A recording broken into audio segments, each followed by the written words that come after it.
Yes, the title sounds kind of crazy, I know, but let me explain. Firstly, I just want to say this is going to be a super short video, but there are 2 bangers coming out as soon as this is done. Well, not as soon as, but, you know, in a couple weeks. But let's get right into it, man. A Nazarite is essentially a person who in biblical times were set apart. No, that doesn't mean they were segregated. What's your favorite thing about black women?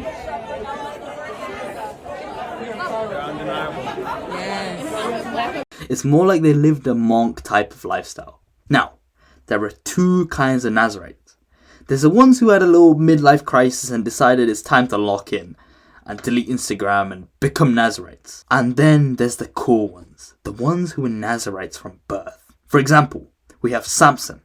Watch the video about him now. A guy called Samuel and this guy called John the Baptist. Basically, they're people who have been consecrated since birth, which means their parents made a vow to let them be Nazarites, and because of that, they were Nazarites from birth. You may be wondering, what have these guys got anything to do with Saiyans? What are you saying, bro? Whose mess is this? You put him on the TV. Go! Bro, don't. Go! I'm sorry. But the reason why I call them the Saiyans of the Bible is because, for starters, these guys love growing out their hair. So, as a Nazarite, remember how I said they're set apart, right?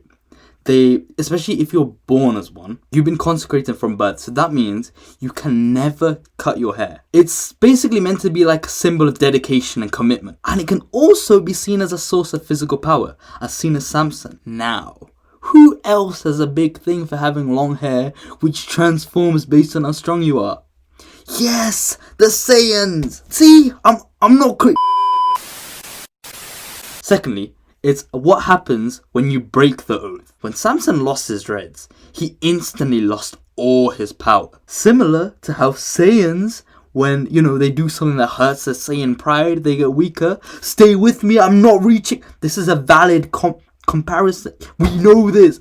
Thirdly, it's their training arc. 50% of Dragon Ball is training arcs. And you know who else has crazy training arcs? The Nazarites. Samuel grows up in a temple, locked in with God and priestly duties.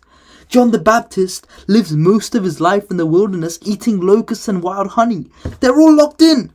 Like, bro, really deep, really think about it. They've even got their whole Saiyan vow type thing. You know, whenever Vegeta loses and he is I vow to, like, bro, Nazarites do that. Like, okay, not when they lose, but look, Nazarites, they refuse to cut their hair, they refuse to touch alcohol, and they refuse to touch anything dead. I'm not dragging, bro, you guys see, if it's like, I'm not crazy.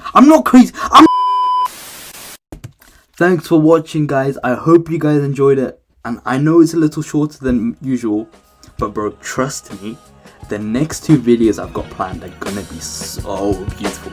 Until then, stay safe, twins.